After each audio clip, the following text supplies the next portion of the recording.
Sejatinya kehilangan beliau itu harus menjadi sesuatu yang menyedihkan buat kita. Tapi bukan hanya sedih, tapi kita harus mengambil hikmah daripada kesedihan itu. Bagaimana kita mencetak Syekh Ali Jaber yang baru untuk generasi-generasi kita.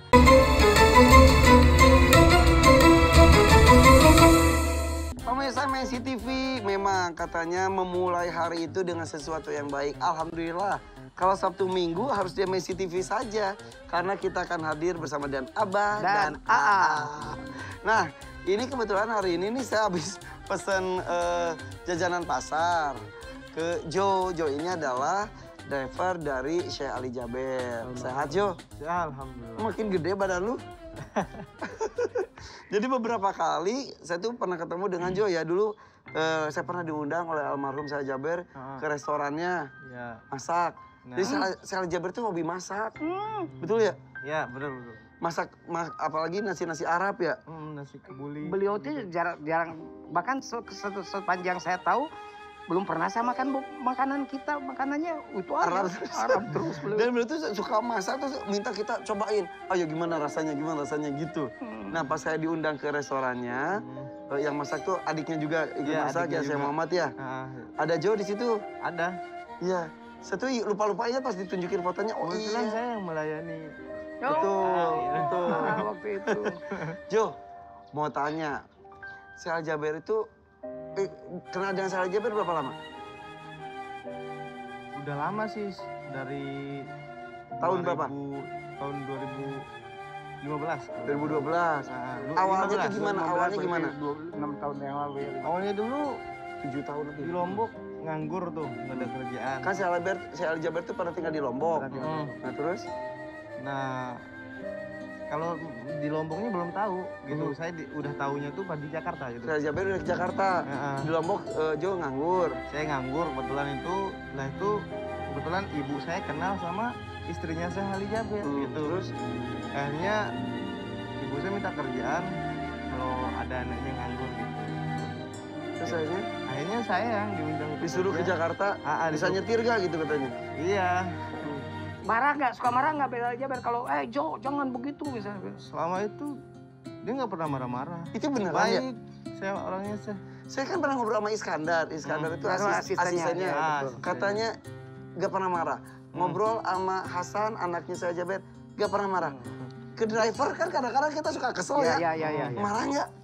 Malah bercanda mulu, nggak pernah marah. Beneran? Iya. Sepanjang bertahun-tahun itu? Iya, nggak pernah marah sama saya. Apapun? Padahal kamu misal salah?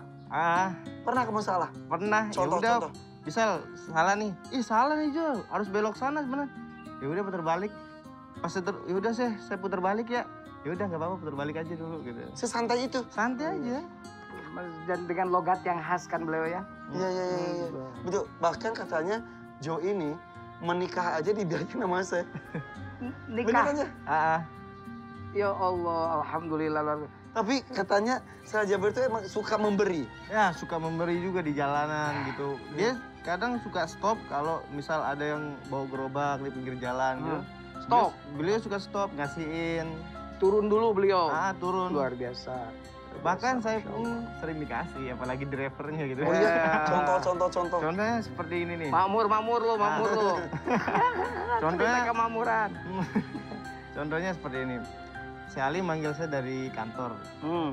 Oh, ada tugas nggak? Oh, lagi nggak ada tugas nih, Bang. Boleh minta tolong nggak? Suaranya tuh lembut, jadi boleh minta tolong nggak? Boleh, saya boleh. Mumpung lagi kosong, bilang. Oh, ya udah ke rumah aja gitu. Setelah ke rumahnya, bawa dia jalan-jalan lah, keliling Jakarta gitu aja gitu. Keliling, bolak-balik. Tanpa tujuan tuh? Hah? Ya, tanpa tujuan. Nah, ini aja jalan terus. Iya, kadang ngerem cuman ngasih orang yang bawa gerobak di pinggir jalan gitu. Jalan lagi. Setelah itu pas pulangnya dikasih 10 juta.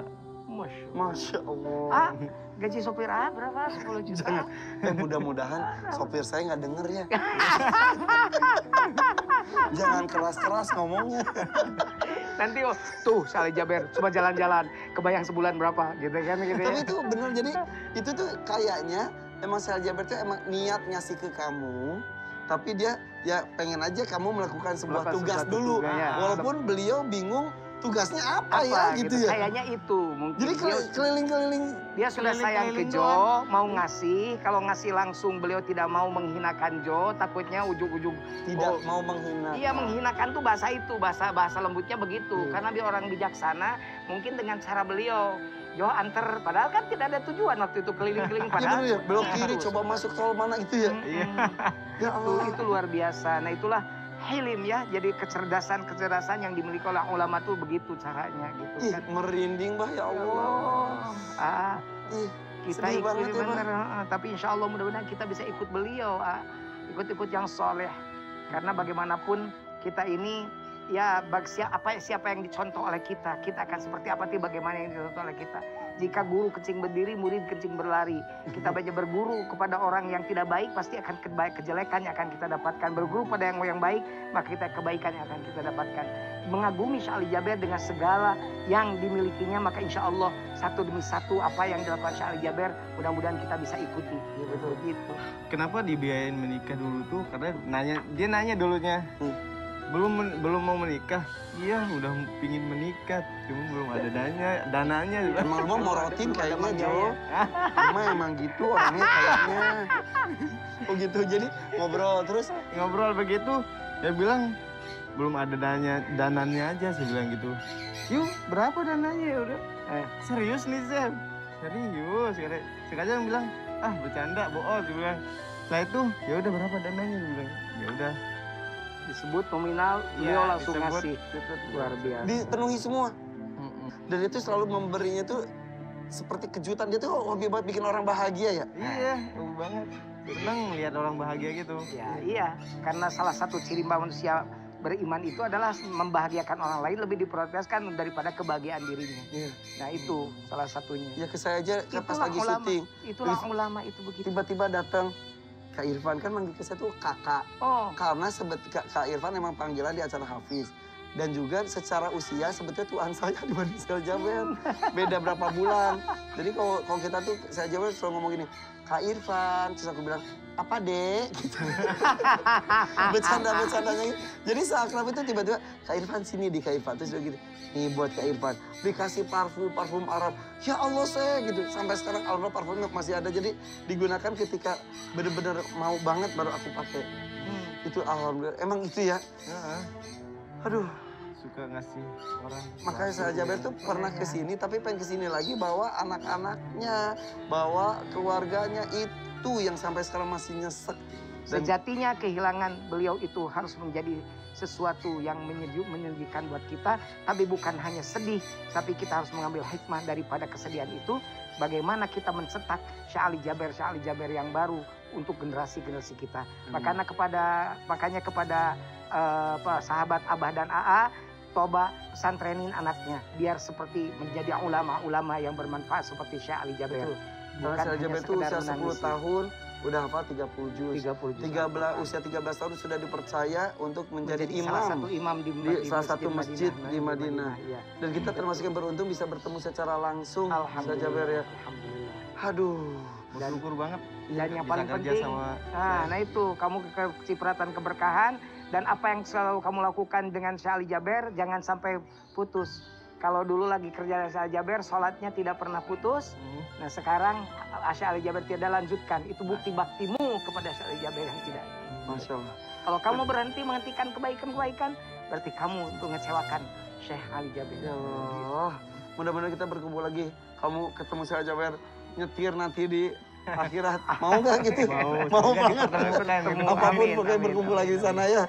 Amin, amin. Nah ini ada beberapa pertanyaan yang akan saya bacakan yang sudah dikirim oleh pemirsa di rumah. Yang ada hubungannya dengan tema kita hari ini, yaitu perginya orang soleh. Iya. Ini dikirim oleh Maulana_Rashid. Assalamualaikum Abah. Nama saya Rashid, usia saya 32 tahun. Saya ingin bertanya ketika seorang ulama meninggal, apakah itu memang benar-benar tanda akhir zaman? Kan udah itu Udah mah tadi tadi, jawab ya? udah Ya tadi. bisa, memang iya salah satu Ya salah tandanya satunya itu. dari cabutnya ilmu aja. Ya, Kalau betul. cabut ilmu berarti kan disebutnya para ulama, bukan ilmunya yang dicabut tapi dimatikannya para ulama. Makanya Dan datangnya orang yang jahil yang dijadikan tempat bertanya. Fa adallu. Akhirnya dia menyesatkan dan disesatkan dan menyesatkan. fatwanya menyesatkan karena orang meminta fatwa kepada yang jahil, dia berfatwa dengan kejahilannya, maka menyesatkan masyarakat. Itu salah satu ciri-ciri akhir zaman itu. Aduh, salah satu. jadi mudah-mudahan kalau masih, aduh belum siap ini berakhir zaman ini, terus aja jadi berilmu, mencari ilmu dan juga... makanya jangan sampai begitu, jangan sampai ada Iya. zaman begitu, supaya tidak ada zaman itu, maka think of tank of thing, ya. Jadi tanknya berpikir, para ulama itu harus tetap ada penggantinya. Terus beregenerasi. Beregenerasi. Ya? Oke, kalau begitu kita menuju ke pertanyaan kedua dari @nur.aulia_ainda. Ya. Assalamualaikum Irfan. Waalaikumsalam. Nama saya Aulia, umur saya 22 tahun. Maaf ya, pemirsa saya burung-burung pada berisik, kan tadi juga di awal kita bareng burung ya. Ini katanya laki-laki nih dengar Aulia langsung bersuara. Oh iya benar pas ngomongin. Umur saya 22 tahun. Iya. Saya mau tanya ke Abah, Bah. Iya, boleh. Apakah orang yang akan meninggal itu ada tanda-tandanya? Seperti apa saja tanda kematian Oke. seorang itu sudah dekat? Dalam surat Luqman ayat 34 Allah berfirman, A'udzubillahi minasyaitonirrajim. Bismillahirrahmanirrahim. Wa ma tadri nafsum madza taksibu ghadan. Wa ma tadri nafsum bi ayyi ardin tamut.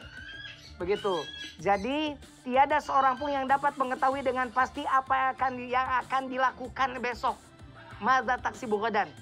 Dan tiada seorang pun yang dapat mengetahui bumi mana, gitu kan? Di mana dia akan mati, di bumi mana, di tempat mana dia akan mati. Oleh karenanya maka pertanyaan tadi dijawab dengan ayat ini. Kematian itu tapi hak, pasti datang. Ajal itu pasti hak, pasti datang. Al mautu babun wa kullun nasi dakhiluhu. Maut itu adalah sebuah pintu dan semua orang pasti memasuki pintu itu. Nah, tapi yang tadi bahwa bagaimana ciri-ciri kematian, besok akan mati terasa hari ini, tidak bisa.